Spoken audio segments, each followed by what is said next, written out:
Good evening, and welcome to the Ashland Parks and Recreation Commission's Board of Commissioners meeting, special meeting as of July 6th at 6 p.m. I call the meeting to order. And first item of business is any additions or deletions to the agenda. I know of none. Okay. Second agenda item is public input, and my understanding is there is no one here to speak from the public on this item tonight. So moving right along, next item is use of reclaimed water for Ashland Pond Riparian Restoration Project, and I assume Director Black will introduce this topic. Yeah, so Eugene Weir is here tonight from the Freshwater Trust. The Freshwater Trust is a partner with Ashland Parks and Recreation and the City of Ashland on riparian restoration along Bear Creek and Ashland Creek. We are working on several projects with them at this time, and this request that they have now is for the potential use of water from the wastewater treatment plant, reclaimed water to established plants or to plants that are planted to help them get established. I will let Eugene explain it though. He does have a request. This is something that staff does support and the City of Ashland is supporting as well, as far as I know, which is crucial for this project to move forward. So Eugene. Yeah, thank you, Michael, for the intro. So yeah, this is really, about trying to make best use of the water we have available. The facility currently uses reclaimed water to irrigate its own landscape, but does not have approval to irrigate anything off of the property, off the actual treatment plant facility without permit. We would apply for this permit in conjunction with the City of Ashland. Ashland will apply for it. We will help them prepare the permit. It will go through a public review process that DEQ structures, and if approved, would allow us to use drip irrigation to irrigate plantings using the reclaimed water. And of course, we want, commissioners' approval for use of the water on the park site. I think that if we were successful at acquiring this permit to irrigate the riparian plantings with this water, it could open the door to future uses if parks chose to use it in place of other sources of irrigation. And currently we're using treated municipal water to irrigate this project, which we have access to through the city's infrastructure, but is not ideal in the sense that we invest a lot in making that drinking water. And we prefer to use the reclaimed water to do something like irrigate these plants. And we would typically use this water for about 3 or 4 years. After which point it could be available for other uses potentially. Any questions for me? Go ahead, Commissioner Eldridge. Thanks a lot, Eugene. I'm just curious. I know that during the summer months, the treated water that's coming out of the wastewater treatment plant is pretty much the majority of the flow of Bear Creek. I'm wondering if this would impact flow levels on Bear Creek appreciably? No, that's a good question. One of the actions the treatment plant is going through in order to meet its current permit requirements is actually moving its outfall onto Bear Creek. So while it's true that it has made up most of Ashland Creek's flow at low flow periods, it's actually a lesser proportion of Bear Creek. And the intent there is to create a better mixing zone where the treatment plant's outfall doesn't make up as much or have the ability to change water quality as much. So I don't think there'll be any measurable loss in terms of flow. If anything, the water we apply in the riparian area returns to the stream as sort of subflow, base flow that comes in later in the fall too. So it's pretty much staying within the same corridor. Right, got it. Thanks for the clarification. Commissioner Bachman. Yeah, I think I understand this, but I just want to be sure. This water, the quality of the water coming is the same quality that's going into the creeks now. And it's just not been approved by DEQ DEQ for irrigation uses outside the wastewater treatment plant? Correct. So from our standpoint as a commission with responsibility for potential liability, the fact that DEQ hasn't approved it for irrigation outside wastewater, do we have any exposure there? And you're not an attorney, so I just want to be sure that we're not putting it to a use that hasn't been approved by people who would regulate it. My knowledge, you're giving permission for them to apply to use this. And if that is approved to DEQ, you're giving the Freshwater Trust permission to use Ashland Parks and Recreation's name and applying to use this. And if it were approved, then it would be applied only if DEQ approved it. Okay, so it's not a use prior to approval. I missed that. I think I conflated that somehow when I read the packet. Okay. Great. Commissioner Lewis. If we approve this, what's the timeline? When do you expect to be able, if you get approval from DEQ, to actually start irrigating? Well, the timeline for getting the approval is a longer ramp. Once we have approval, we could begin immediately. We're gonna, with your, green lighting of the potential to use this water on the property, we will apply for it over the summer and hopefully be through the public process in time to apply it in April or May of 2023 at the beginning of next irrigation season. Yeah, follow up, Commissioner Lewis. And just follow up on Commissioner Eldridge's, I believe the outfall from the wastewater treatment plant is close to 2 million gallons a day. Do you have any information on that, Eugene? I don't know. I've heard that figure at like peak flows. Yeah, it's a lot of water. What we're proposing to use is a very, very small fraction of it, and it won't really change the overall outflow. Could all that water be used in a more beneficial way or in other places? Probably. This would be a very small application. They would use a very small proportion of that, but hopefully put it to a better use than just dumping it straight into the creek. Thank you. So I just want to emphasize one point that Eugene made, which is that by going down this route, which is something the commissioners have talked about having desire to do with this kind of water, it could open doors for us in the future for this type of use of water. And it does make a lot of sense, especially right now when we're struggling to find ways to water. And if there is an availability like this, taking advantage of that for the benefit of the citizens without having to use treated water or other sources would be beneficial for everyone. So we're definitely supporting it as staff. I'm ready to make a motion unless there's no more. I'd just like to make a comment that's really not going to be related to the motion.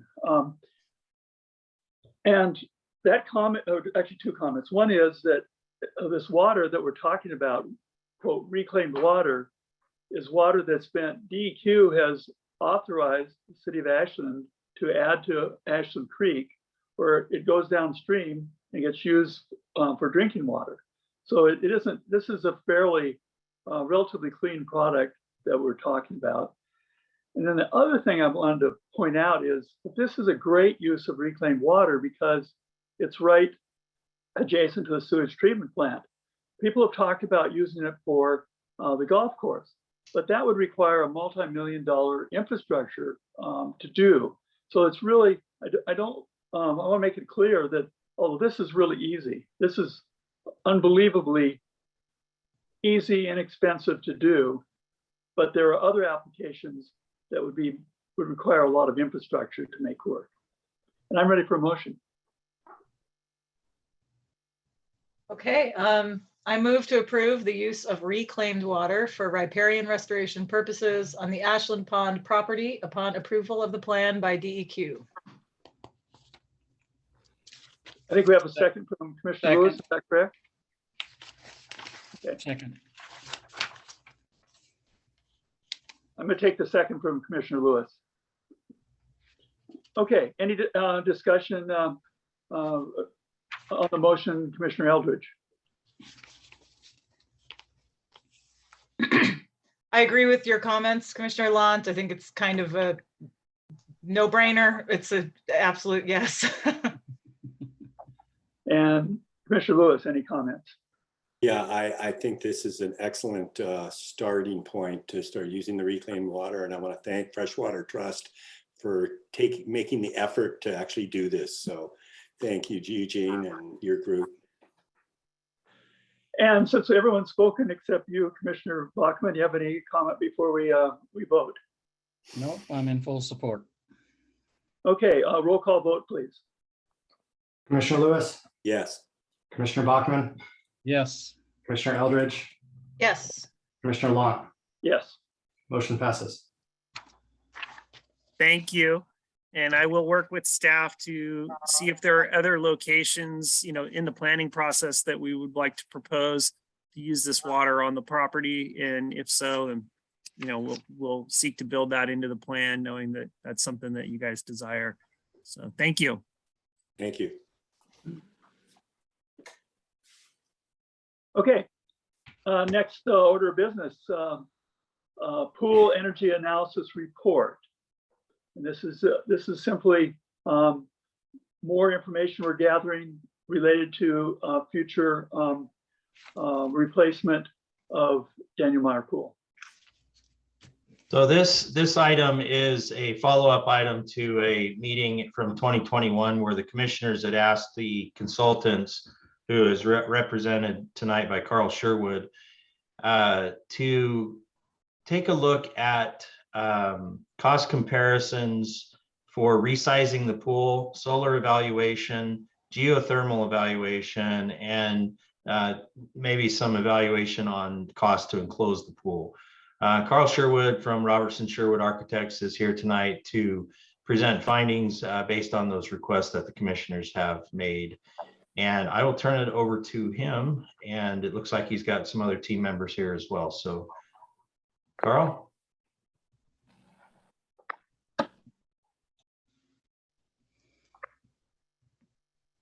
There we go. Hello, everyone. How are you all tonight?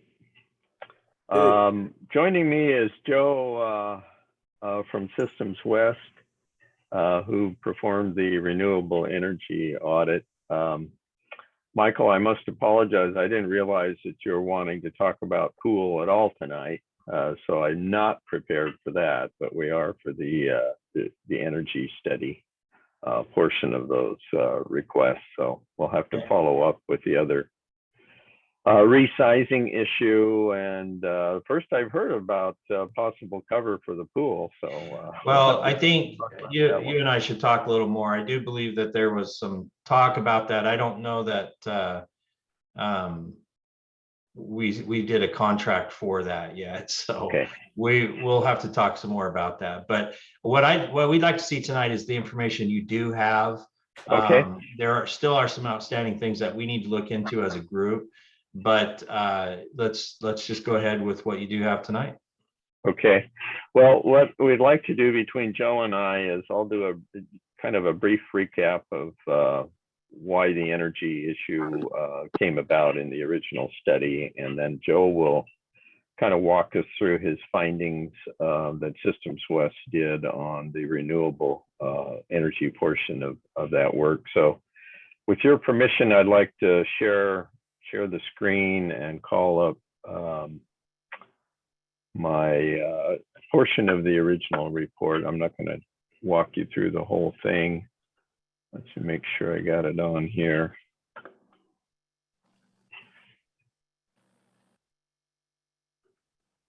There we go. Everybody see that okay? Mm-hmm.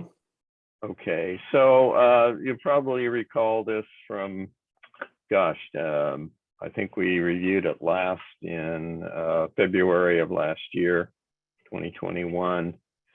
And you're all familiar with the kind of the scope of the project at that point in time. And I understand just from what Michael just said that there may be some downsizing questions, that sort of thing. But at that point in time, it was a 25 meter by 25 yard pool that had a zero depth entry alcove, and we were planning on using the Mirtha pool system for its construction.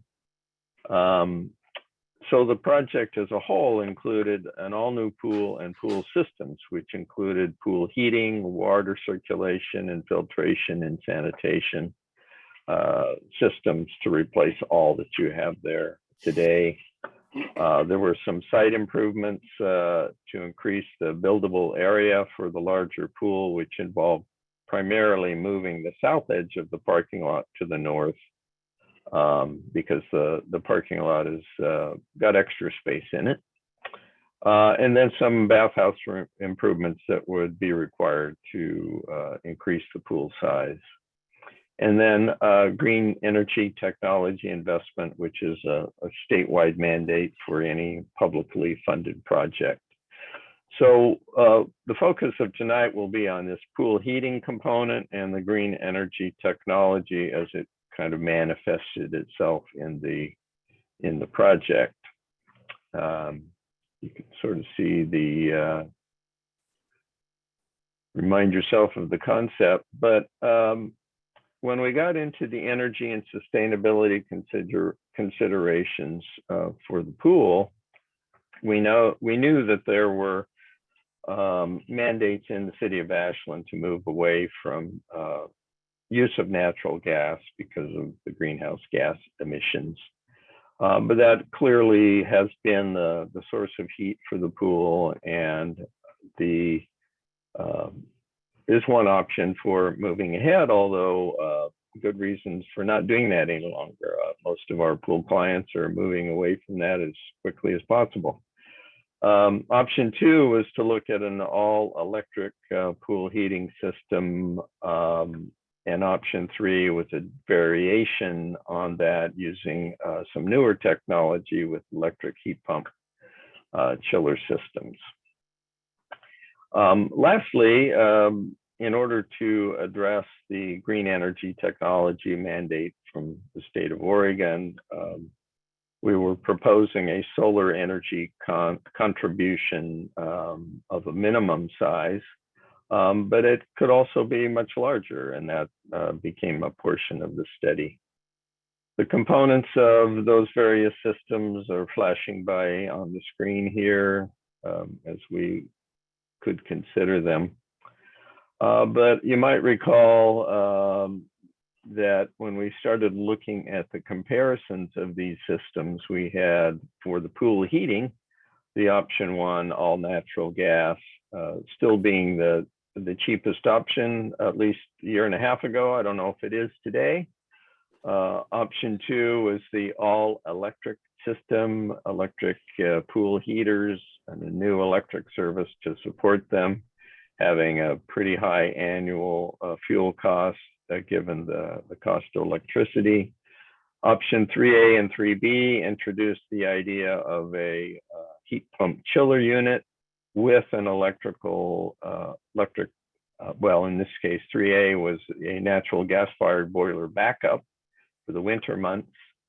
Option 3B was a heat pump chiller with the electrical boilers as a backup to that, which with reduced annual fuel costs. So both option 3A and 3B looked more favorable than option 2 did in that case. But they come with some costs to do that. The original budget or cost estimate that was included in that report back in 2020 had the assumption that it was going to be a gas boiler system. To go to all electric system was an added capital cost on that budget of another $100,000. But the options 3A and 3B were significantly higher in cost due to the addition of the heat pump chiller equipment.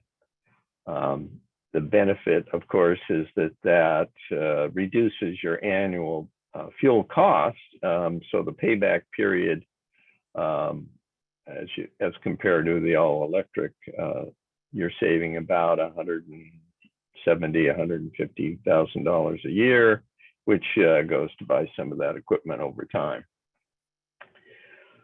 So anyway, those were the components of where we left it as we got into the study. And of course, there were project costs and bathhouse costs, most of which predate our COVID and COVID-related inflation and what's going on with oil prices and all kinds of things. So all of these costs are subject to change as you move forward. And I know there's probably reasons for considering that. But when we presented all of that, one of the key factors in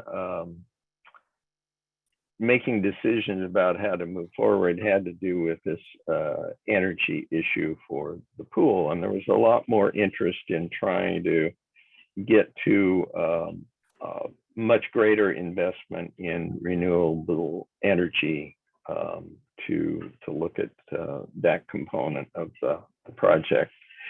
And so the green energy technology is the absolute minimum investment in that. And on a project of this size, it's 1.5% of the budget, which is, $100,000, $75,000 to $100,000, pretty minor kind of investment. And would offset some of the costs in any of the heating scenarios that you would entertain, but not significantly. And so at that point, we were charged with helping Systems West to do a renewable energy assessment to see what the value and cost of a greater investment in that might be. Part of what we provided to that was some consideration of different array sizes, whether they be photovoltaics or solar hot water, in terms of a way to utilize the green energy technology requirement. And we looked at some pricing of how to do a minimal kind of on-deck array. The minimum green energy technology solar array was about $75,000 for the array itself in the budget. But in order to support that, if we couldn't put it on the roof of the bathhouse, we looked at doing a freestanding shade structure to support that minimum. We could actually do a little bit bigger because of the space available on the deck to the north and west of the pool. Get about 2,200 square feet of array, spend about $145,000 on the array and $160,000 to support it. So then we also looked at systems that would allow us to cover the parking lot with a solar shade type cover that would give us an array of about 9,000 square feet with some higher costs associated with that. And then, of course, maybe covering half of the tennis courts, getting about 20,000 square feet and spending quite a bit on an actual building cover, if you will, in order to accommodate tennis play underneath it. So those kinds of costs were given to Joe in his analysis of factoring into the analysis of the renewable energy assessment. So that's just kind of the background of how we got to where we are tonight. And I'm going to turn it over to Joe if he's ready to take that over. And Joe, do you need me to run it, or do you have a screen that you're ready to share? I can share. Can you hear me okay? Yes, we can. Well, I think I can share. Oh, here we go. That button. There's the button. Okay. Is that visible? Oh, no. Is that visible? Yes. Yes, it is. Well, thanks for the introduction, Carl. As Carl mentioned, I'm Joe Acarino. I'm a mechanical engineer and energy analyst for Systems West Engineers in Springfield. And excuse me. So yeah, we were essentially, hopefully you've all read through the report. I kind of wanted to touch upon a couple high-level findings and go over a couple of the items in the report in maybe a bit more visual fashion. But essentially, yeah, the idea here is that I'd like to kind of go over basically the looking at the findings in the scope of what is essentially the most cost-effective way to reduce greenhouse gas emissions associated with heating that pool. Since in general, pools are essentially very typically energy intensive, especially outdoor pools.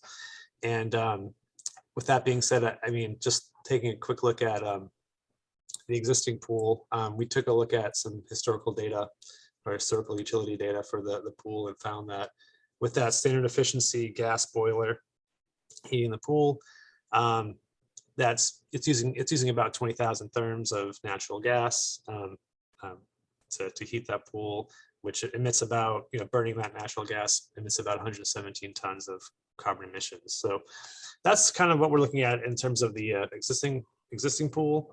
There are, at the time of the study, the idea was that we were going to, expand the size of that pool, which would actually increase the amount of heating required for the volume. But in general, the existing pool in a typical year is using about the same amount of, it's emitting about the same amount of carbon that I guess 23 gasoline powered passenger vehicles driven for a year are emitting, just to give you a little bit of a scope, a little bit of a benchmark there. So I think, an average American gas powered car driven about, I think, 12,000 miles a year. So you take 23 of those, and that's about emitting about as much carbon as the existing pool is.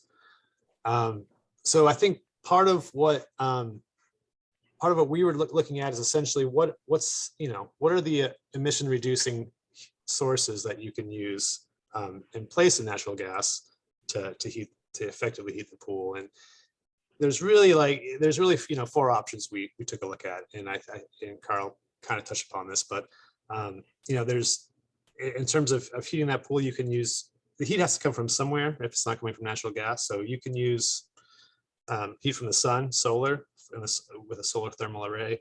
You can use heat from the ground, and there's a couple options there. You can start looking at a ground source heat pump or a direct use geothermal system. You can also, essentially, one way to reduce the emissions is, this isn't necessarily a renewable source, but electricity, using that electric resistance boiler, does get you a pretty large reduction in carbon emissions, just due to the fact that the grid, electrical grid in Ashland, the fuel mixture associated with the electricity in Ashland, and the Ashland grid is generally has a lot lower emissions associated with it than the statewide average and even the national average. So just by replacing natural gas with electricity, you're getting a pretty large reduction in carbon emissions. And then, of course, you can actually extract heat from the air using that air to water heat pump, or the heat pump chiller is another word for it. So essentially, there's sort of these four options that we're kind of looking at, and how, what's sort of the most cost-effective path to get the most bang for your buck in terms of carbon reduction. I just wanted to touch upon the fact that these middle two options are really the only standalone solutions that you can use to heat the pool. If you're looking at solar, you're looking at air. The issue with those is that you need a backup system.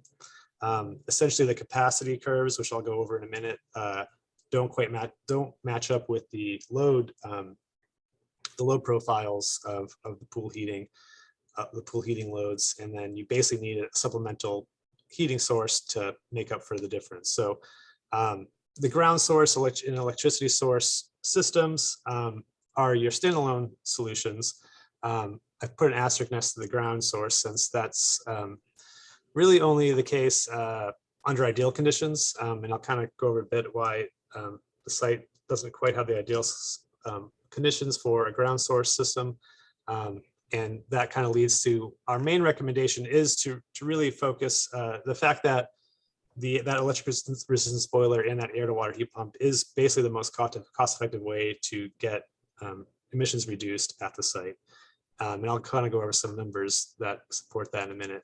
But I want to just basically first talk a bit about the solar thermal system and kind of give some results of our modeling, where this orange line is essentially the heating demand of the pool, which it's pretty intuitive. You have pretty high heating demand in the winter and it drops off in the summer.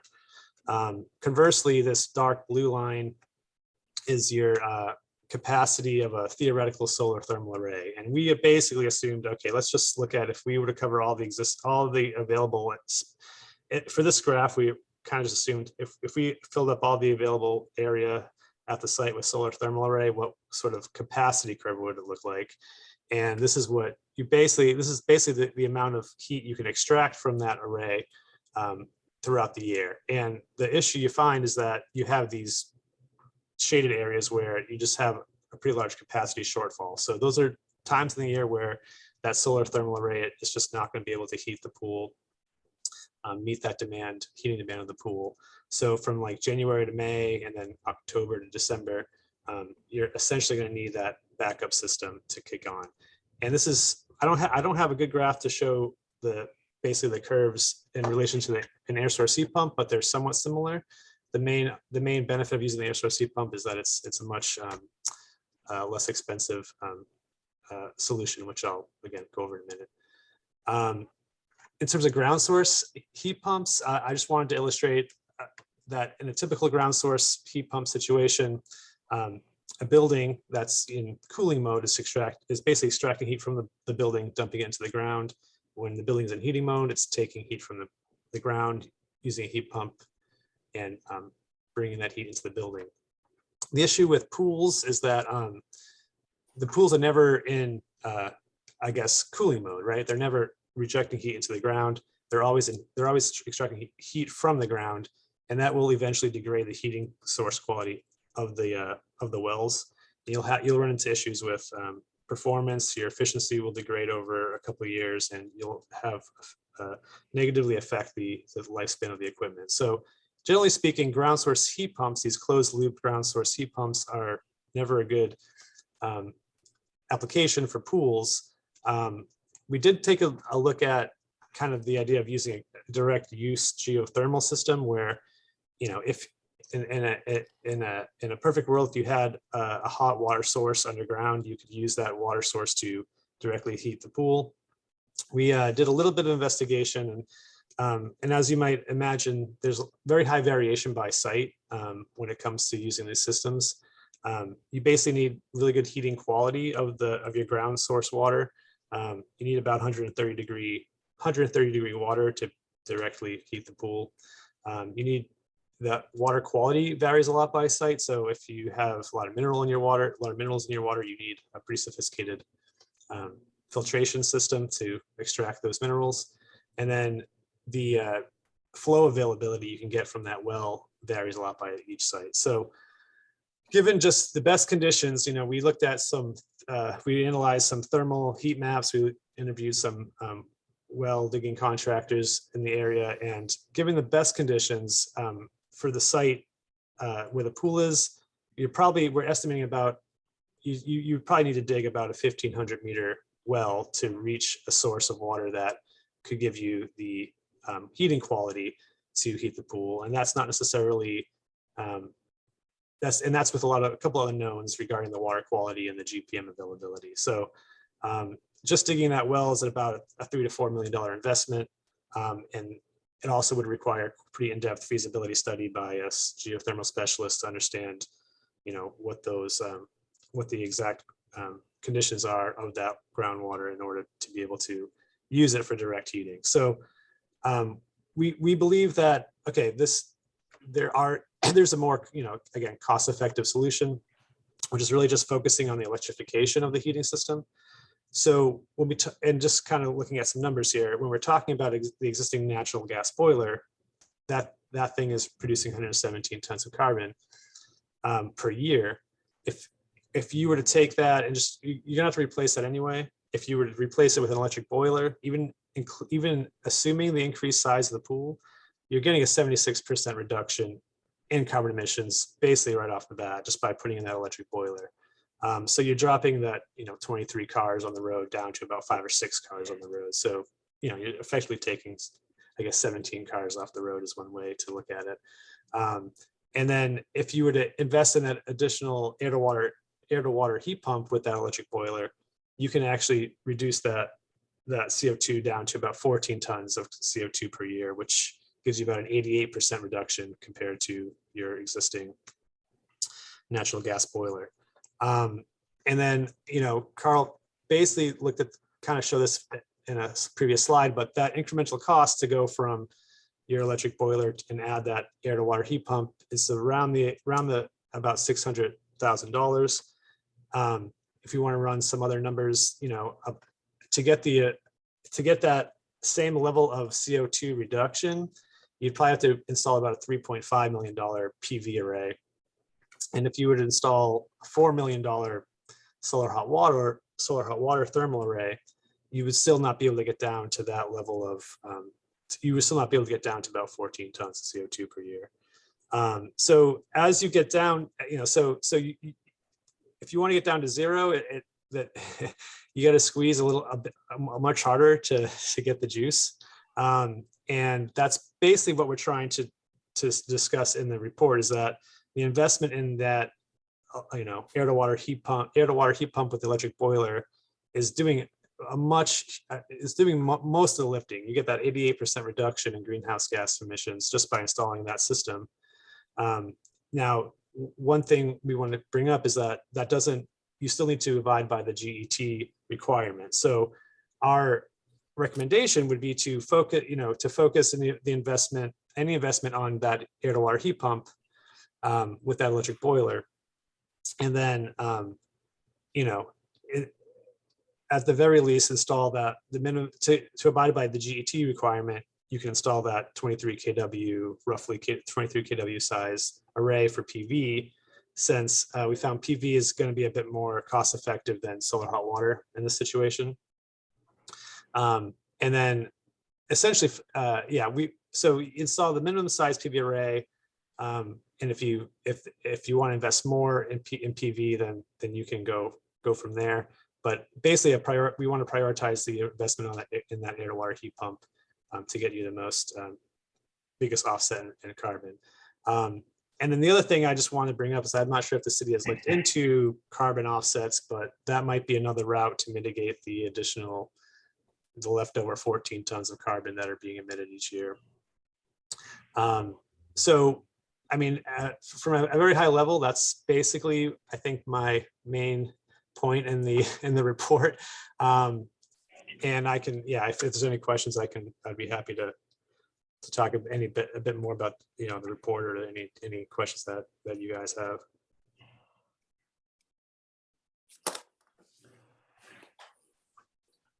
So yeah, we're both available to answer any questions. Would you stop sharing the screen, please? Yes, I will, if I can.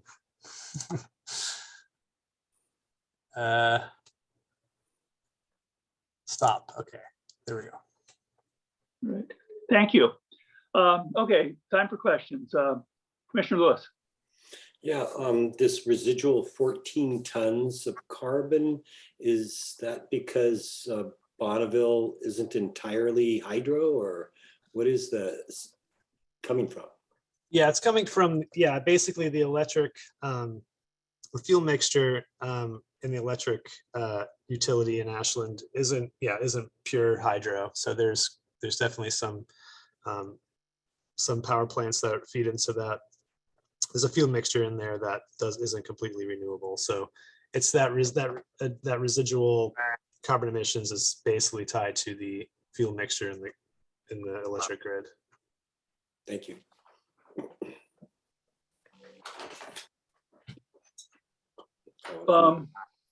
Well, oh, go ahead, Commissioner Lewis. And the photovoltaic array that you were suggesting, it was 23 kilowatts. What size, how many of the standard panels would that basically be? Or, you know, what kind of array would it be?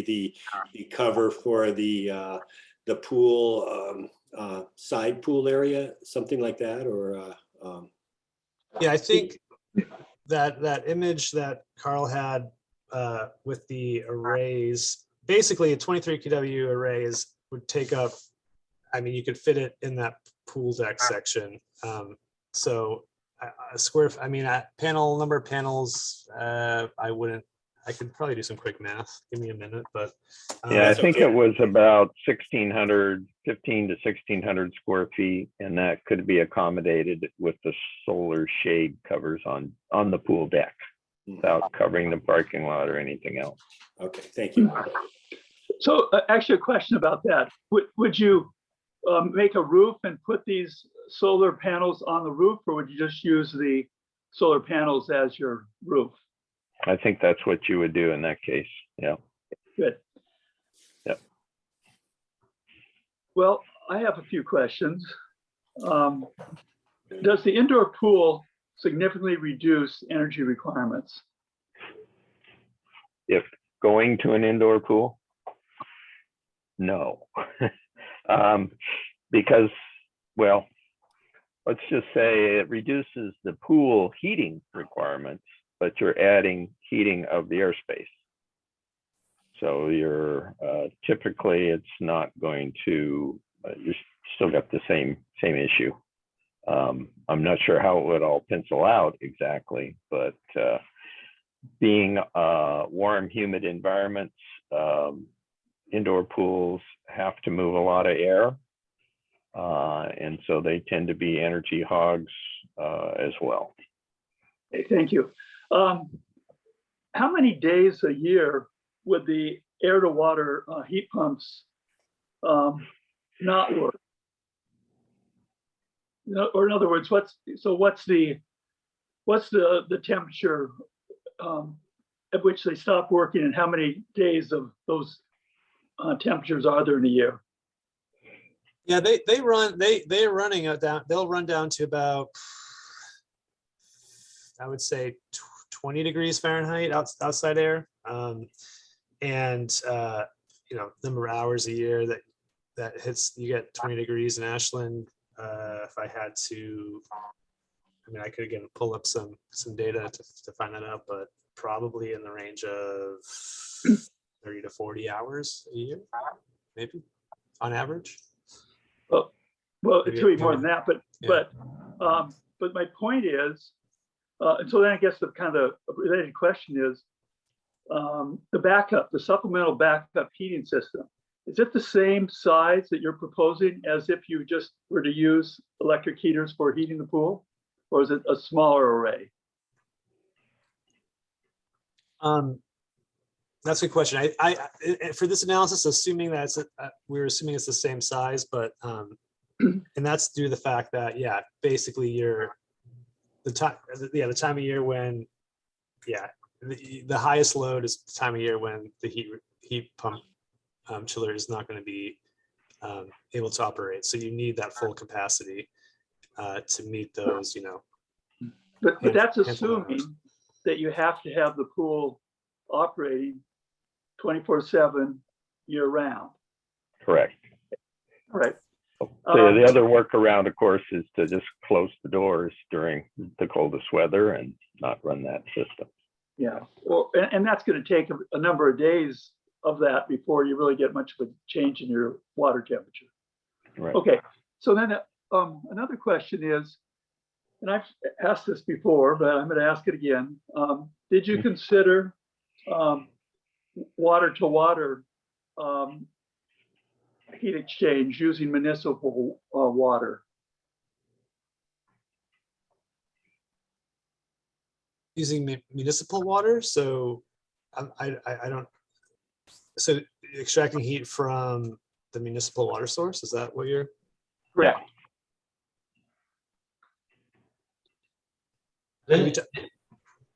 Joe, did you say that the water had to be 130 degrees to the source?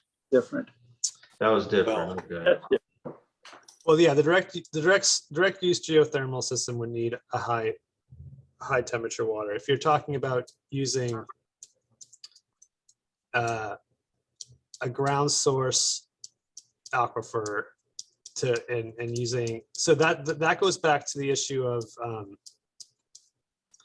being able to, well, you're saying pumping water, you're saying pumping water from an aquifer and using that as a water to water heat pump? No. I'm saying the municipal water, using a large water main as a for heat exchange with a a closed loop with your pool water. I think that given the geotechnical example or any other heating source example, it seems like it would take a very large heat pump to extract enough heat from that municipal supply to heat the pool. Right, so that, yeah, we're talking 55 or 60 degree municipal water source and extracting the heat from that to the pool. Mm-hmm. Right. Yeah, that, I mean, essentially that's, yeah, you're gonna get pretty low COP or efficiency from the heat pump with water, with source water that cold. It's it's essentially, you're not going to get much more, but you're not going to get that much more efficient than, maybe you get a COP of 1 or 1.5, maybe 1.7 versus a COP of 1 if you just use the electric resistance boiler. So it's, and I don't, yeah, and I the technique, and that's not necessarily, that's just kind of an energy sort of back of the envelope thought. I don't know if there's any technical considerations that on an engineering side need to be taken into account for a water temperature heat source that's low, that's so low. Well, Joe, just comparing it with the air to water heat pump, a water to water heat pump where the source water is even throughout the year, compared to the air to water heat pump where the temperature goes well above that and at times goes below that. My understanding of the air to water heat pump is that for every watt you're putting into that, you're getting about 3 watts of energy out of it, compared to the straight electric heater, which is a 1-to-1 kind of resistance heat output. How does a heat pump utilizing the source water, is that the same sort of output? For every watt you put in, you get 3 watts out? I think the 3-to-1 scenario is best case conditions. Yeah. I mean, the other thing to consider is that you are now extracting heat from the municipal water system, which I don't know if that's going to cause, cools it down. Yeah, that's going to cause freezing issues in certain times of the year. So there's a couple of considerations to look into. I mean, I to be honest, we didn't look into it as an option, but I believe it is used, and some municipalities are using it, so it's not pie in the sky. I mean, it's being done. Okay, well, thank you for having to struggle with that question. Anyone else have any other questions for our consultants?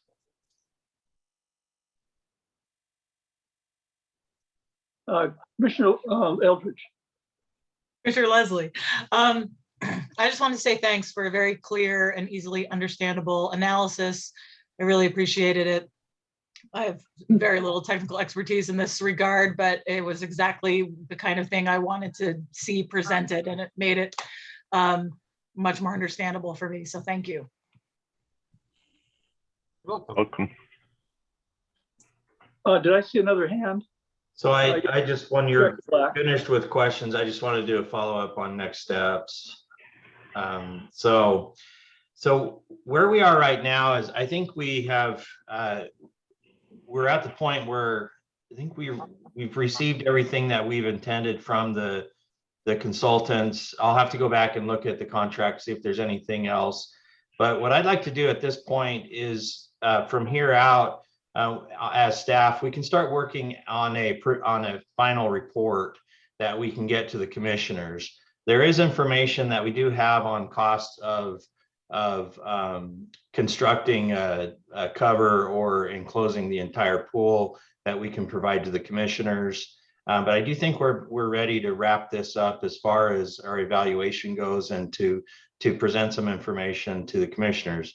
We will have to work with Carl on trying to get an order of magnitude to put on those numbers, or at least a good number to put on as far as reserves go for any budget that we have going forward. The words escaping me right now. So You want to bring them up to date. yeah, I do, possible, or at least have a contingency. There's the word. A contingency that is going to be pretty significant if we can't figure out what the exact inflation or a good number for inflation is going to be. So, right.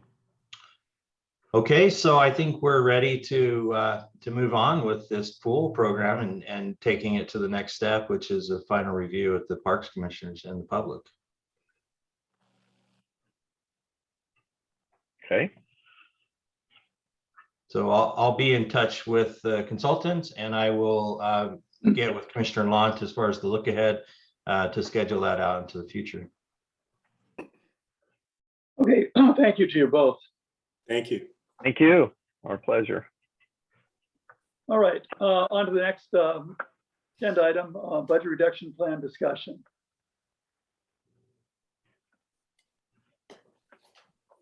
All right, so that's my item. So I will share my screen here, and we'll talk about just a few things. I just got like a 4-slide presentation here. And here we go. So to start off, we are talking about budget reductions and other strategic initiatives of the city of Ashland that affect Ashland Parks and Recreation. So I want to just talk about the meeting last night really quick. I'm not going to try and give a full blow-by-blow of the meeting of what happened, but there was a lot of discussion about Ashland Parks and Recreation and its funding and its management, and how the role of the Parks Commissioners versus the city manager, and so on and so forth. But I'm just gonna go over what the result of the meeting was, and then if any of the commissioners would like to talk any more about that, I'll turn it over to you to inform the other commissioners about the meeting from last night. So the council made 2 motions last night that had to do with Parks and Recreation. The first one was to consider the 2 food and beverage ballot initiatives. The city manager's proposal, which would change the food and beverage ordinance, or at least put it on the ballot for the citizens to vote on whether they'd like to change the food and beverage ordinance to open up its use to not only parks, and this is only for the 73%, the 25% that goes to park CIP would remain the same in the city manager's proposal. But the 73% that's open right now for assignment to either parks or to streets would be changed so that it could be used for parks, police, fire, and any other general fund purposes. And that's the city manager's proposal in a nutshell. The Friends of Ashland Parks and Open Space have also filed an initiative that is a little bit different, but it also amends or proposes to put something on the ballot that amends the food and beverage tax ordinance. And the Friends initiative would have it be that the citizens would be voting to either to change the ordinance to allow that 73% to come to Ashland Parks and Recreations for operation purposes, or vote against it, which would be no change to the food and beverage ordinance at all. So those are the two proposals that are up for the food and beverage, and they are competing proposals. And the city council decided to instruct the city staff to evaluate whether both of these proposals can be on the November ballot and compete with each other, where it's an either or situation where either the city manager's proposal wins and that goes forward, the voters vote for that, and that is the way the ordinance is amended, or the Friends of the Ashland Parks and Open Space initiative and their proposal is what is voted for or is more favorable to the public and approved by the public, and that's how the ordinance is amended. And I guess alternatively, both of them could fail as well, and the ordinance could stay exactly the way that it is. But to be clear, the council did not vote to put these two on the ballot. They voted to instruct staff, city staff, to bring back a proposal that anticipates putting both of these on the ballot for November. And that's the first item. And then I'll just do the second item really quick, and then we can do questions or comments or whatever. There was one item last night that actually was referred to the November 8th ballot, and that's a referendum to amend the city charter. And this is a city manager's proposal. And the gist of it is that it removes supervisory responsibility from the parks commissioners, or it removes their responsibility to supervise parks and recreation employees. So the parks commissioners would no longer choose the parks director. The parks director would, with this initiative or this referendum, if it were to be successful, the parks director would be chosen by the city manager, just like a department head of the city, and would report to the city manager. It's unclear to me how the city or the parks commissioners would then control and manage, as the charter states, all of the funds and properties without having the ability to direct staff. And I think it has been acknowledged, I think even by the city manager, that there are some things that need to be worked out, and how that would actually work is still confusing to me, at least. And so that one was referred to the ballot. That will be on the ballot in November, unless the city council were to reverse its decision. It is a change to the charter in one section only, and that is the section of the city managers, the city manager section of the charter. And it just changes the language so that it gets rid of the carve out for the that exempts parks and recreation employees from the supervision or oversight of the city manager for day-to-day operations. So those are the two things that came up last night, in addition to the budget information that we need to talk about after this. Any comments or questions on that? Leslie has, Commissioner Eldridge has her hand up. Did you address the second bullet under the referendum of? I kind of wrapped it into the first one. Ashland Parks and Recreation employees would become a department of the city, and but the commissioners would still be an elected body, and that's where it's confusing to me, because there's still section 19 of the charter, which states that the Ashland Parks and Recreation commissioners have control and management of all funds and properties. that are dedicated to it. And how does that reconcile with not having any employees to implement your will, I think is the confusing part for me. So. Okay, thanks. Commissioner Lewis. And so this city charter change was voted by the council to put it on the November ballot, but it isn't, not the exact wording. Is it a conceptual or was it they voted on what actually will be on the ballot? Yeah, I believe they voted on what was on the ballot. I can bring it up. Well, you were mentioning how the city manager had some issues or some potential adjustments to it or something. No, what I meant is in the management port. So what the charter amendment would do is put management of Ashland Parks and Recreation squarely in the responsibility, or give that responsibility to the city manager. And how the city manager and the parks director and the parks commission and the city council all work together to ensure that the parks commissioners still have control and management of the things that it does per charter, is still kind of vague to me.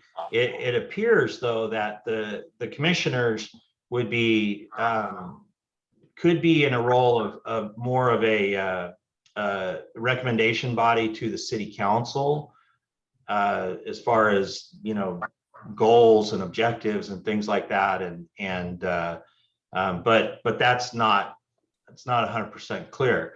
Now, a lot of cities operate with a city manager form of, or council manager form of government. And I've been a department director at 2 cities with a council manager form of government, so I'm familiar with it. I'm familiar with reporting to the city manager, but generally there is only one elected body in those cities, and that's the council. And so in those cities where I've been, and in one city where I was the parks director and the community development director, we had an advisory parks commission, but it was very clear they were advisory because they were appointed by the city council. It's different with this situation, and I don't think it's 100% clear. I understand how a department director functions under a city manager. That's not a question at all. It's the Parks Commission portion of it, and how to reconcile Chapter 19 with the change that's happening in the city manager section. That's the unclear portion. Thank you.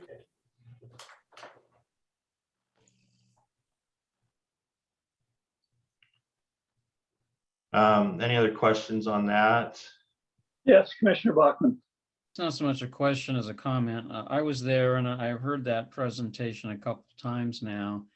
And the referendum is strictly about unifying all the employees in the city under the city manager for a number of reasons. The question of how this hybrid system would work with 2 elected bodies is not settled. And so that's something to consider as we go forward, and whether or not we would support or not support it remains to be seen. We're going to need to talk and think a lot more here. It seems like at a minimum, there would need to be another MOU to clarify that. So if this were to pass in November, we would need to sit down and clarify the role of the commission with the council and or city manager. And I can see a wide range of possibilities, but it is definitely not understood, and it's going to confuse the public when they sit down to vote. So that's my observation at this point.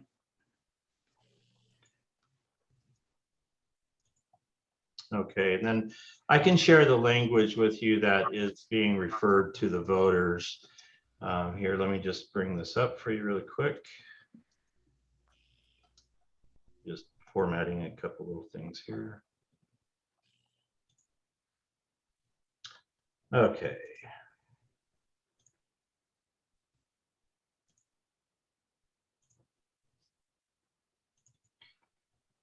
So this is what was proposed and approved last night with the city council. So the caption is, and this is what appears on the ballot. The caption is amending the Ashland City Charter Article, that would be 8567A.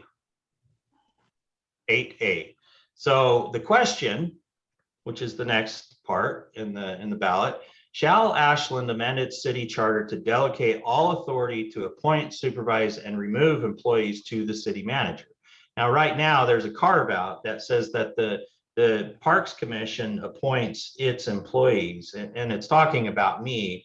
And then from there, we follow the same process that the city follows for all of our employees. For instance, the Parks Commissioners pick the director. The director works with the city and following the same exact policies that city has. In fact, using the HR department of the city to hire all other employees and to supervise all other employees, which is historically how it's been in the 8 years that I've been here. HR is the HR at the city is the Parks and Recreation HR as well.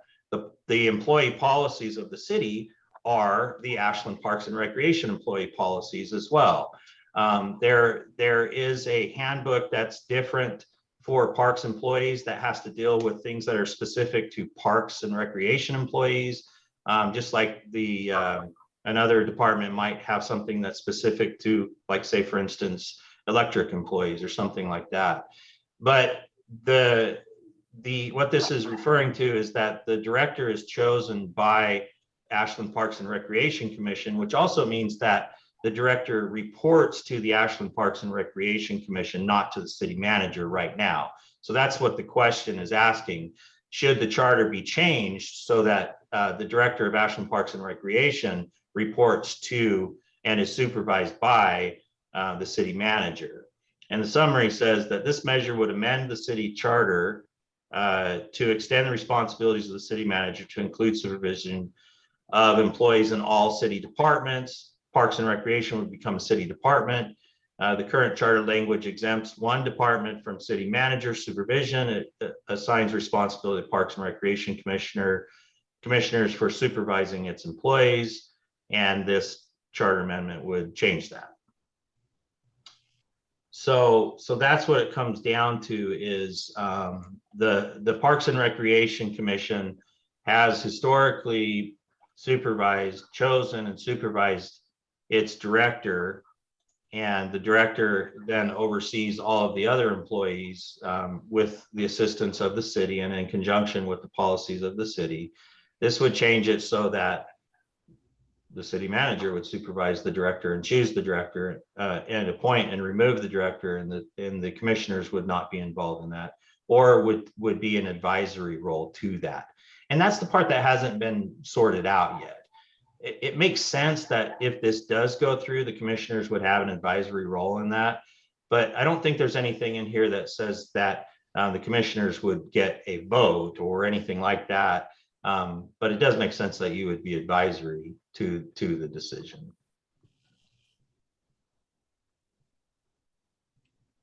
But we can only go off of what it says, and that is what it says. So. Well, carry on. Okay, let's carry on then. The next thing we need to talk about is budget. And I had a question today that came up. There's a lot of information that comes out in different places. And one of the questions that came up today was why does the city pay Ashland Parks and Recreation extra money to take care of the boulevards and plaza and things like that? And how much is it? And I just want to address that really quick since we are talking about budget. There's different places that revenue comes in for Ashland Parks and Recreation. One of those places is from the city's general fund. And that's what we're talking about today, is some cuts to the general fund contribution to Ashland Parks and Recreation. And that cut is around $350,000. There's other money that comes in from different areas and different places as well. And one of those is a payment for services, or we call it fees for services. We have a few of them. When you go to use the pool, that's a fee for service when you pay to go into the pool. The Ashland School District pays Ashland Parks and Recreation a fee to maintain for maintaining the ball fields at North Mountain Park so that they can use them for their varsity baseball and softball and junior varsity as well. The city also pays Ashland Parks and Recreation to take care of properties that they have control and management of, and that includes the boulevards downtown, the plaza, the airport, mowing the airport, and things like that, and several other places as well, as including the entryways and things like that. And the city does pay through contract around $190,000 for that. We do receive around $5 to $5.5 million a year from the general fund. Recreation brings in close to $1 million a year in a good year. With COVID, it's been less than that. And food and beverage was bringing in some money into operations. That has been taken out. So now it's just straight general fund money. I wanted to just give that background really quick. The budget cuts that we're talking about today are simply to that $5 to $5.5 million that comes from the general fund. The city manager and the city council, moreover, who is the budget authority for Ashland, has stated that although a budget has been approved, they have amended that budget for this year that we're in right now, that started on July 1st, which includes a reduction in general fund contributions or revenue to Ashland Parks and Recreation of $350,000. This also includes a personnel reduction or vacancy savings of $140,000. And that has a lot of caveats, or at least one big caveat to it. And that is, in a lot of years, a department director will leave positions open in their department to save money, because if you can save money, you can roll it over, or you can add to your ending fund balance or your reserve fund, which was a big push when the last city finance director was here. But what they're saying now is that any personnel savings up to $140,000 will be added to the general fund and taken out of our budget, and we won't be able to roll those over. Now, the caveat is that if we don't have any vacancies, or any other department for that matter, it's not just Parks and Recreation, the police department or fire department or anybody else who's required to turn over their vacancy savings as well. If they don't, or we don't have those savings, we don't have to turn that money over. And that might be confusing, but that is $140,000 is what's anticipated to be saved throughout a regular year because of vacancies. If for some reason we have a great year and we don't have any vacancy savings, we are forgiven this $140,000. Okay, so moving on, the city has also informed us that because our ending fund balance from the last biennium was richer than was anticipated, they are going to take $300,000 from our ending fund balance to put it into the city's reserve fund. And the bottom line here, though, is, and I have to be fair, everybody's ending fund balance is being turned over to the city's reserve fund. And just like all departments, vacancy savings are being turned over to the city as well. So it's not just Ashland Parks and Recreation on these last two. The budget cuts by far, though, Parks and Recreation does definitely have the biggest budget cut of all the general funded organizations or departments. Now, my job is to present to you, because the commissioners have control of how the money is spent. You also have control of where it's cut. And so I'm proposing to you an option today, and this is just one option, and this is how we can get to the $350,000. There are other ways to do it. I'd be more than happy to come back and to treat this meeting as an exercise and come back with any other options that you would like to consider. This is your decision. However, we need to move forward on this and present to the city how we plan to cut this $350,000, because our budget is $350,000 less than it was approved for at the beginning of the biennium. So my proposal would be that we look at equipment replacement and cutting $50,000 from that line item, which would reduce that line item by 50% for 1 year. Pioneer Hall, I suggest, and I have support from Recreation Superintendent and Deputy Director Dials, that we cut Pioneer Hall 100%. We did not budget any revenue for Pioneer Hall this year, and the expenses for Pioneer Hall are $18,500 for the year that we're in right now. And we suggest that we cut that as an expenditure. The recreation materials and services, we've already cut these multiple times, but in recreation, I'm asking that if the commissioners approve it, I would be asking the deputy director to cut $25,000 out of multiple line items and multiple budgets in recreation. And in parks, I'd be doing the same, but it would equal $57,500 out of parks. Now that's the reductions in materials and services. The bulk of the reductions, however, are going to be in personnel, and there's no way around that. Commissioner Bachman? Yeah, Michael, can we stop for a second? Sticking Sure. with the upper section here, materials and services. Can you give a few examples of what equipment that we would like to replace won't be if we were to approve that? Yes. So the What things, impact that will have on our operations? yes.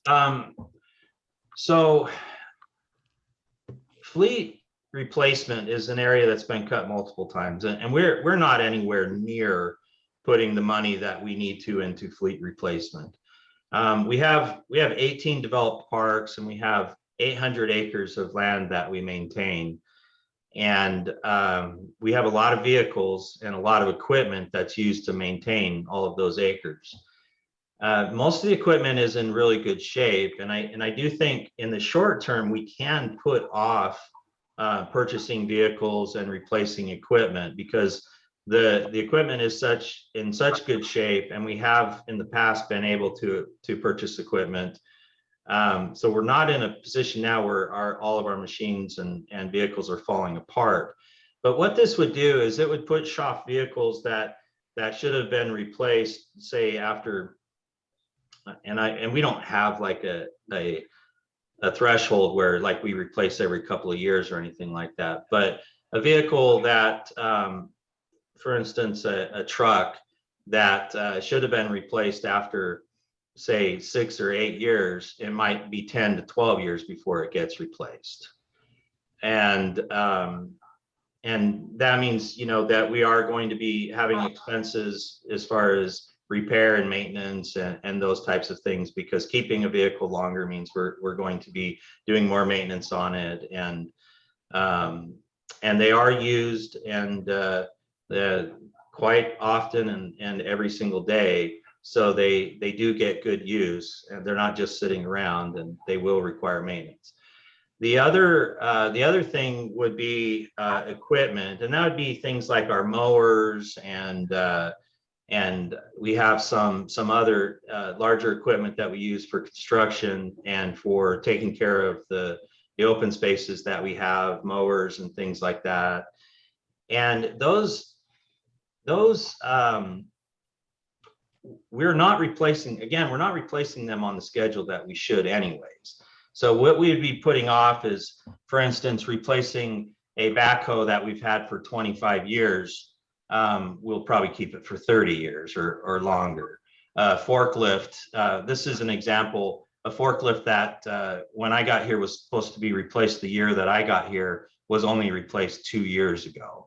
So it'll just keep pushing these things down the road, and eventually we will get to a position where it's where we're going to just keep getting in a worse and worse position. But it is one of the things that we can do. The vehicles are still running. It's $50,000. We need the money. And I think we can continue to put off some of these equipment purchases, but not forever. This is not sustainable. Right. And so this fall, for instance, or the summer and fall, when we have some fire suppression or at least fire mitigation, fire risk mitigation, we have sufficient equipment to take care of that today. The mowing of areas and okay, but it's thin. We're going to have a problem. We could have a problem where we would have something out of service in the next 6 months. Yes, I don't foresee any issues where we can't do our jobs if we potentially have one or two things go out of service. But eventually, if we end up with a fleet that where everything should have been replaced a decade ago, we're going to run into more and more of that. So we can only do this for so long. It's not sustainable forever. We do need to catch up again at some point. So we will see a big expenditure. We will need to make a big expenditure in the next 5 or so years to get caught up. And it's just like deferred maintenance on our buildings and things like that. Right. It will catch up to us, but we will be able to perform our jobs this year and to maintain everything that we need to with the equipment that we have. Okay, great. So in the short term, but we all know anybody's worked in these areas that we're deferring into the future where higher costs are going to bite us. Particularly right now, we're looking at 8% inflation. These aren't small numbers. And so to the extent that we continue more for general consumption, to the extent we're forced to defer these replacements and maintenance, we're going to run into a higher cost decision later on, and it could be next year. I mean, 8% a year after a couple of years is real money. So I would argue, and I understand we're going to find a way to make this budget. I'm just arguing for the general community consumption that you get only a short-term benefit when you get into this crisis management mode. I had another question about the fourth item in that first section, which was like 57,000 of materials and just general stuff. Can you just give a couple examples of what that is, what we're going to forego there? Yeah, so generally speaking, that will be some of the major maintenance projects that we would like to undertake in the next few years. We're going to be putting off. So it's deferred. We're creating deferred maintenance is what we're doing. That's classic deferred maintenance. Okay. Yeah. That's So good. for instance, it would be parks improvements, parks irrigation, parks general maintenance, and then other, which has to do with like swing sets, things like that. Irrigation doesn't mean the water, it means like replacing lines that need to be replaced and heads and things like that. And so we would be cutting all those budgets that I just mentioned would be pretty much cut in half to some will average about 60 to 70%, because some of them would be cut almost completely. Right. And then, of course, when we talk about water infrastructure, then we're talking about leaks and wasted water and that sort of thing. So there's a cost. There's a short-term savings, but there's a long-term cost. And so there's always a balance. And I just, again, I'm just working on making sure people tuned in here or the coverage of this understand that these are short-term solutions and we're going to have long-term problems that come from them if they continue. Right. Right. So one example I can give you for irrigation or for parks maintenance would be the, I believe it's called an aerator that we just put in the upper duck pond. That would be something, if it was next year or this year, we are looking at doing that, that most likely wouldn't be able to happen. Something like that. Mm-hmm. That is an improvement to the system. That's where we're cutting. Okay, thanks. So, all right, let's see, back to the presentation. Okay, so now we get into personnel. And this is where the bulk of the changes or reductions would be. And that's just the way it goes. The bulk of our expenses is in personnel. So when we do have to make major cuts, there's no way to do it without affecting personnel. So this is where we're going to see most of them come from. The office assistant reduction would be a reduction at the senior services division and in recreation. And we've already reduced office assistants more than half across the board. We've lost one office assistant due to layoffs that happened with the pandemic in the at the nature center. We lost one more. We lost two actually at the recreation division, and we've lost another one at the at senior services. So what this does is it provides one FTE that would be shared. Well, it cuts this 0.75 position and makes it so that the one FTE that we have that's an office assistant would be shared between recreation and senior services, where between them, they used to have 2.75 FTEs. They'd be sharing one. The park temps, seasonals, this is a big cut to the seasonals. Seasonals are used seasonally, obviously, and temporarily to bring on when we have a lot more work to do in different seasons, like in the spring and through the summer. And we do this to augment our parks full-time staff, and so that we don't have to hire full-time staff that potentially, when we potentially have a lull in work at different times, say during the winter, we have more employees than we need. So what we do is we keep the numbers around that can be consistent all year long with the work that we have all year long. And then we augment those numbers, increase those numbers with park temps during the seasons when we need extra work. Now, what I'm proposing here is that we cut the seasonals about 52%. Now, the reason why I'm proposing this is because I have an option here. I can either do this and cut temp employees, or that $82,000 has to come from somewhere else. And that would most likely mean that it would come from a full-time position. So my choice here would be to cut temps before we cut full-time positions. And that would be a general practice that would be required if we were in a union situation anyways. But I do think it's the best practice in this scenario too. So we'd be cutting more than half of our seasonal employees, which would have a big effect on park maintenance during those seasonal times. We do have empty positions from time to time. And one of the things I would propose is that we have a Tech 3 position, which is a specialized position, higher level position that is empty at this point, that I would suggest that we backfill as a Tech 1, which would save us close to $50,000 a year, but we would still have at least a Tech 1 position. We'd be losing a specialized position and replacing it with a generalized position. And so we'd be losing a little bit there as far as expertise and specialization, but still have some labor, and that would save us close to $50,000. And then I'm also proposing a reduction in pay via furlough, which would be only applicable to me, which would be equivalent to $11,000 of salary that would go into the mix here and help to meet the bottom line of $350,000. So those are the proposals that I have. The furlough, again, the furlough is not for all employees. It is specific to my position.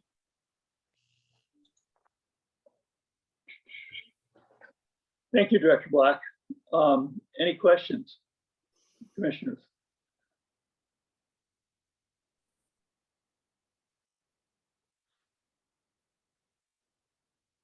When, Go ahead, Commissioner Bachman. I don't believe this is queued up for action tonight. When will we be needing to make a decision on this? Well, I would want to bring it back to you next week for action if you can agree with what I proposed to you. If not, we do have a little bit of time. Our budget is quite a bit more than $350,000. This represents about 6% of our general fund budget. I think we'll be able to get by for about a month without being forced to get these changes down to them. But we do have to get them down to accounting as soon as possible. So the latest I think we can make a decision on this would be the business meeting in August. Commissioner Lewis.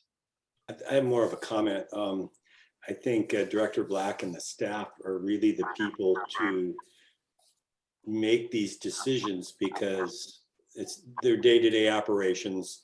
It's a massive cut and it's going to be painful and it's going to affect our process. So I don't know that I could have any ideas that would be more helpful or for what we've just been presented.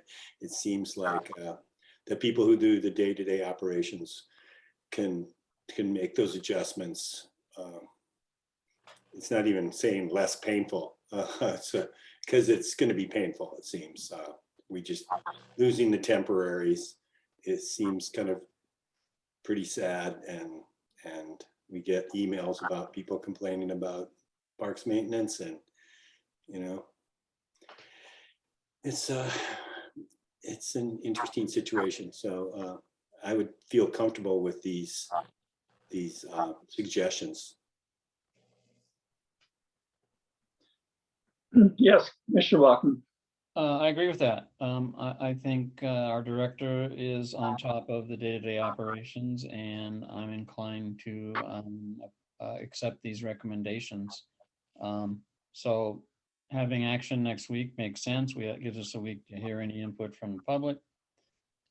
And if we think of something, work with staff to get that resolved. So I don't see any point in delaying it. I think we should make a decision and go forward next week. Yes, Commissioner Eldridge. I agree with the statements that have been made, but I guess I would also, when we talk about this next, I don't know if Director Black, if there were some other options that you were struggling with or some other scenarios that might be worthwhile to have commissioners' thoughts on, but sometimes it helps to have a couple of other possibilities that we could look at. But yeah, I don't know if that's an option or would be helpful to you. So I appreciate that. And, you know, working with my management team, I feel like this is the proposal that I want to put forward, or I could say we want to put forward. It's the one that we feel most comfortable with. There has been some back and forth and tweaks here and there. And the team has been amazing to work with and has been stepping up. And there were more volunteers to do more furlough, honestly. Our two second highest positions, the deputy director and the superintendent of senior services, were willing to step up and take a reduction in pay as well. I don't think that's necessary, especially given that we need their leadership for the times that I won't be here as a result of this, if this is what you approve. But I just wanted to just say that this team that we have in management and throughout Ashland Parks and Recreation functions very well. And the entire team is looking out for the best interest of Ashland Parks and Recreation. And I know city employees are just as passionate about what they're doing, but I just want to assure the commissioners that we are as dedicated as we have ever been, and are doing our best to continue to provide the services to the community that we always have and that the community expects of us. And a lot of the community doesn't see the challenges in providing those things. Sometimes keeping up parks is a lot like housekeeping. No one notices unless you don't do it. And with the cuts that we've had to make, we have had to make some changes throughout the community that people have noticed. And some of the things that we're proposing today will be noticed. There will be ramifications as a result of this, potentially for the communities or the Pioneer Hall, for instance, or for maintenance projects where a swing set potentially could have been replaced immediately may take a little bit longer in the next year. So, so I wanted to just say that and say thanks to everybody who works with me and is part of my team, because I truly value their input, and they had everything to do with this as much as I did, and we feel comfortable in proposing this. If there are any changes, they would be very slight tweaks to what we've presented here for next week. So I get the the rationale for all of what you presented. My concern is that we're basically talking about losing the equivalent of an FTE in park maintenance, and I think that we're pretty strung out already on that, trying to keep up. And what this is going to mean is next spring, our parks are not going to be looking the way our community expects them to look. And I'm just wondering, again, I think it makes sense to support our full-time or our permanent employees. I totally understand that, but I'm just wondering if there is some other approach that doesn't cut into the park maintenance. Parks are, that's a critical part of what we do, is our 18 parks. And I'm concerned about what this will do to the parks. And I understand that, and I think you get the correlation between the cuts to temps versus FTEs. Either way, we're losing the equivalent of an FTE potentially, and the way I presented it, I felt is the most palatable, but we will fill that. So if there was some alternative to that, or a reduction in the size of that cut to temps, I would certainly love to see that. I can look into that. We obviously any cut, any change in this, and it's a system, right? So anything you change in one part of the system has to affect another part of the system. And so we can take a look at that and look a little bit closer, put our heads together and see if there's something else in materials and services. But I'll just remind you that we've already cut over the last few biennium, with the going from 209 to $1.89, the equivalent of $500,000 a year, plus the additional central service fees, which are close to that amount as well. We're starting out here lower than we've ever been, and we're just dipping even lower. There's not much more to look at here. There's not a lot more.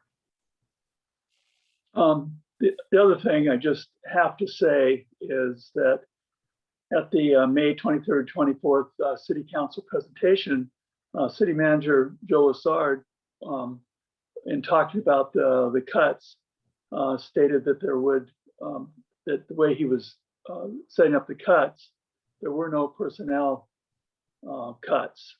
And that's apparently true on the city side, but there wasn't really any way of getting around that on the park side. So although what he said was true for city side, it's not going to be true for the park side. Yeah, and I would just point out that they may not have cut anything on the city side, but they are hoping for around $700,000 in vacancy savings, which means there would be open positions regardless. So, But that's true. And again, That's true on the it's park true on side our too. side too. It's true on our side too as well. But there's no way for us to make this 350 without cutting personnel. If I cut any more out of materials and services, our personnel won't be able to do their jobs anyways. Are you through with your presentation, Director Black? I think I am. Let me just see if I had one more slide here. No, that was it. Okay, I'm so then I think we completed this issue unless there's other questions from commissioners. Okay, thank you. Okay, next agenda item, wildlife sanctuary management areas. So we put this on the agenda at the request of Commissioner Lant. We currently have a couple of areas where we have different rules as a result of them being, well, the nature center is one of them, wildlife sanctuary areas. Ashland Pond is one that I thought was an area that had special rules, but really it's the same rules as everywhere else, which means dogs have to be on their leash. But I do think that the rules from the nature center do extend across North Mountain over to Riverwalk a bit. But that really, as of now, I believe the only place where we are actually enforcing different rules as a result of wildlife sanctuary is North Mountain Park. And I think this item was to talk about the other areas that are more loosely defined as wildlife sanctuary areas, making them more official so that at some point in time we can we'd be able to assign different rules to those areas easier and more consistently across the board with wildlife sanctuary areas.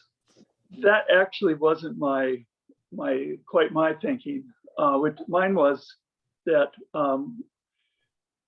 it's an educational process, and so if we designate areas as wildlife sanctuaries, then we can have educational signage to just say, this is a wildlife sanctuary. Please follow the rules, the existing rules, basically, so that nesting, hibernating, feeding, etc., wildlife is not disturbed. And so I think just having that educational process is really good. And it reminds that it gives people who see people having their dogs off leash at Ashland Pond, which is against the rules currently, it gives them a way, hey, did you see that sign? You may have missed that sign, but it's important to keep your dog on a leash because it's a wildlife sanctuary. So that was really more my thinking, was that it's an educational process.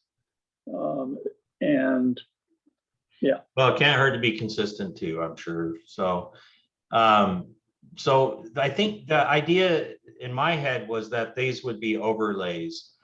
In my terms of thinking, an overlay is something that is an additional designation that you put on top of an existing parcel or piece of land or park or whatever, that adds to the existing designations that are there. And then it would allow you to refer to it as that, like Commissioner Lant is saying, and then ask people to follow the rules based on that. Commissioner Eldridge. Yeah, just to add to Director Black's comment, when I first saw this, I assumed it was like similar to a wilderness designation within a national park or U.S. Forest Service, where you have a spatially defined area that has some sort of critical habitat or has some qualities that deem it important for certain to not have certain uses go on in there, and those get put onto a map, and there's a set of rules that goes along with them. And that was sort of just from the memo here was what I was thinking. But yeah, so I guess there's a question of what that would look like. I think obviously the educational component is critical for sure. I think if we were going to embark on something like this, we would want, a pretty thorough scientific ecological spatial analysis done to have some pretty good justification for the places that we would be calling wildlife sanctuaries. I think that makes sense, but that's all I wanted to add. Commissioner Lewis. Several years ago, we had a public meeting about not allowing dogs at the Ashland Pond.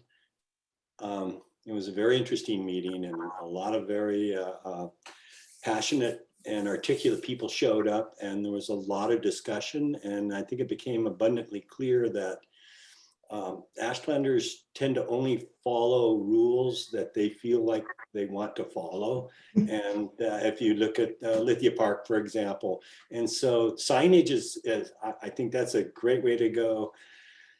It's when you start not allowing things and it becomes what's known as a scoff law. People don't respect a ordinance or a law. And there's no downside to ignoring it.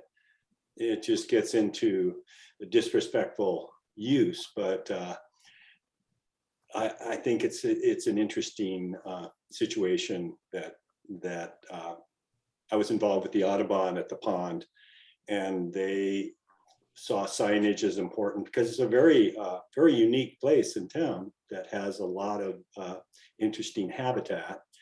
And also in Lithia Park signage, the Audubon people wanted the American dipper, I believe, and because they nest underneath bridges in the park, and just to make it aware of people to be respectful. And I think, you know, that's kind of the best we can do, really. Other than that, just ask for consideration as opposed to making any ordinances that people probably won't follow anyway. You know, I mean, I know it doesn't sound very bureaucratic, but it's kind of what goes on in Ashland. I've noticed in my 40 years here that information's always good, though. Commissioner Eldridge.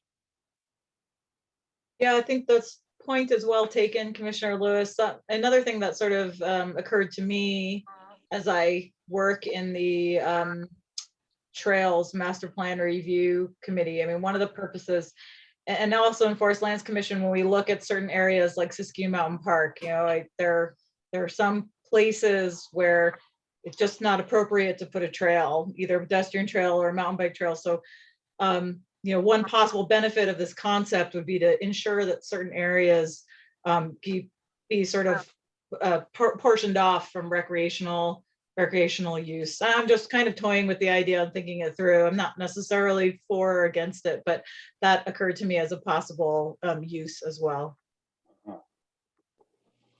Yeah, I think this is really pretty simple, and that is that you designate areas. I think it's pretty obvious. Number one, I mean, it might be Siskiyou Mountain Park might be a little more challenging. The question is, are the Pacific fishers there or not? If there are, then I think that may require some scientific study to figure that one out. But for Ashland Pond, which is a place that I spent a lot of time down there last year, and I'm amazed. There's actually as many bird watchers down there when I'm there as there are dog walkers, which kind of surprised me. I didn't think that would be the case, but it's really a very popular bird watching area.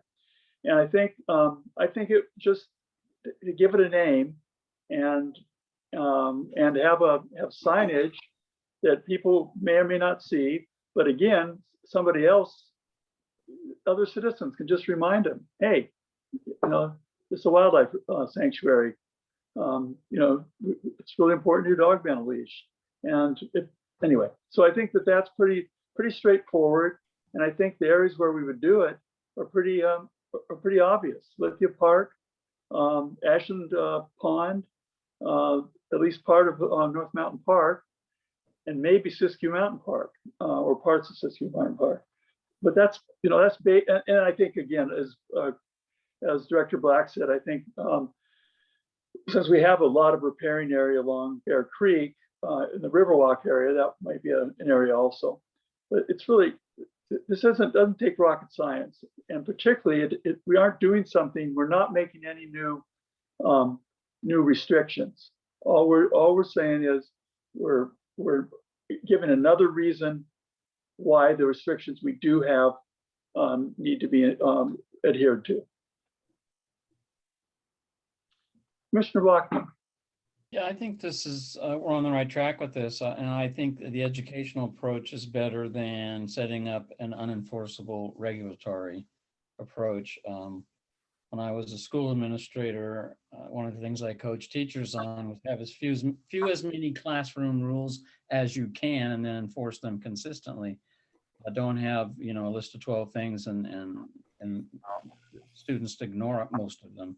So in this case, education fits a sanctuary very well. So the educational part is excellent, and I can see this developing into volunteer guides, giving walks and extending that educational value. So I guess my question is, what's the next step? Is this going to turn up again as an action item where we give some direction to staff? I would think I just need direction on, well, let me just say what I think I've heard so far. We're not talking about any new rules. We're talking about emphasis on wildlife areas so that we can bring more attention to the rules that already exist and give purpose behind those rules. And so all I would need to move forward for you or from you, or I could provide to you with the help of Libby Van Wy at the Nature Center and maybe a few other people. I can just bring back a map that shows what the areas are that we would suggest have this designation that we know right now, and maybe we could expand from there or start there. And one thing you'd probably want to think about is boundaries that are logical and signable. So in other words, it's harder, and where that's really gonna be difficult is Olivia Park, but maybe for others, you know, making the boundaries logical in terms of efficiently placing signs would be good. And I want to point out that currently staff on their own is doing the kind of thing I'm talking about with their sandwich board signs at Lithia Park that explain why dogs aren't allowed there. So I think that's, you know, we've already have a kind of a template. Yes, Commissioner Lewis. And I think it was over a decade ago at the Upper Duck Pond, and any given day there'd be 100 to 150 ducks, because it was another Ashlander habit of bringing old bread and feeding the ducks. And we thought, well, we're not going to have an ordinance and arrest 3-year-olds and haul them off for feeding ducks.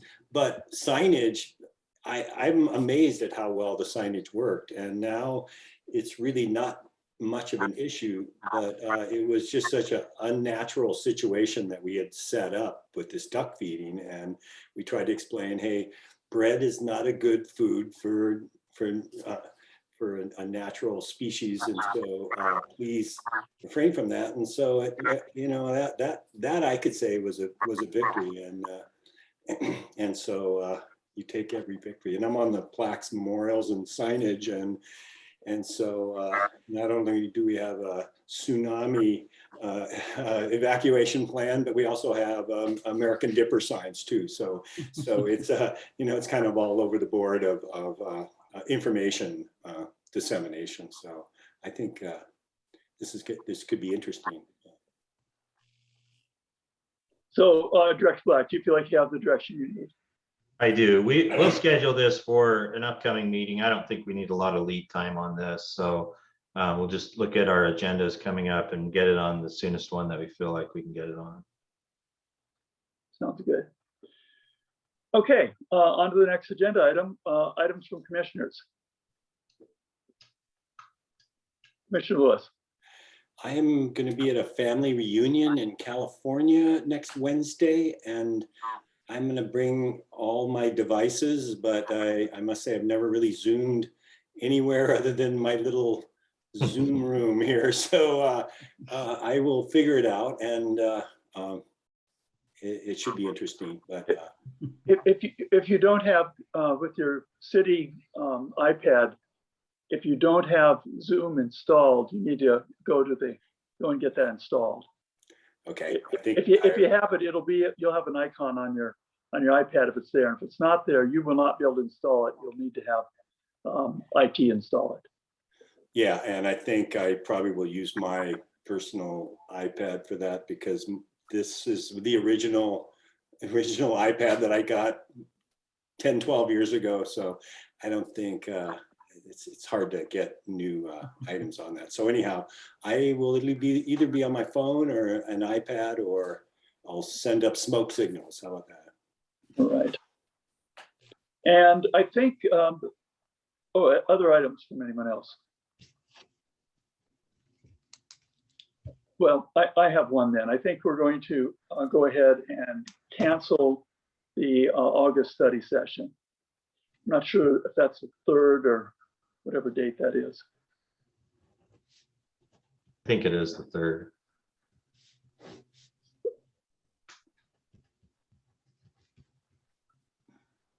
We It's oftentimes the 3rd.